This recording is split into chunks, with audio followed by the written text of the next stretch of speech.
प्यारे बच्चों, जैसा कि पिछले वीडियो में हम पार्ट्स ऑफ स्पीच के 4 पार्ट्स के मुतालिक जान चुके हैं। Noun, verb, adjective, adverb.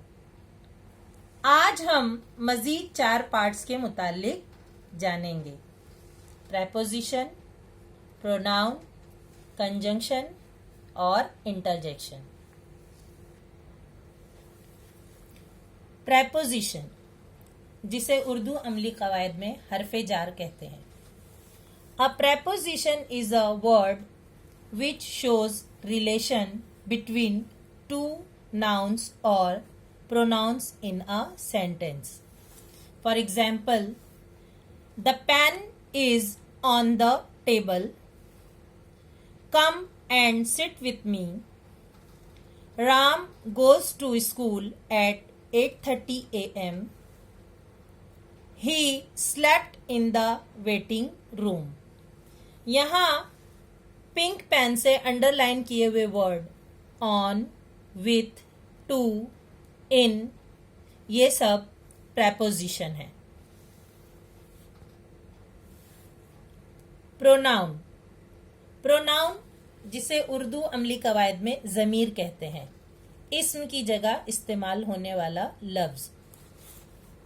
A pronoun is a word which is used instead of noun, यानी इस्म की जगह इस्तेमाल होता है।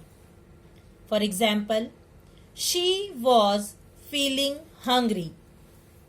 शमा invited them for lunch.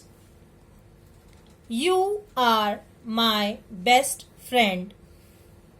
He is really smart in maths. These are team of Indian warriors. In this sentences, she, them, you, he, these, ये तमाम words pronoun कहलाते हैं। कंजंक्शन, जिसे उर्दू अमली कवायद में हुर्फ़े अत्फ़ कहते हैं। A conjunction is a word that join two words और टू सेंटेंसेस टुगेदर, जो दो लफ्जों को जोड़ता है या दो जुमलों को जोड़ता है, ऐसा वर्ड कंजंक्शन कहलाता है। For example, I like mangoes and apples. He ran fast but he missed the bus. Walk fast और you will be late. The boy is crying because he has lost his money.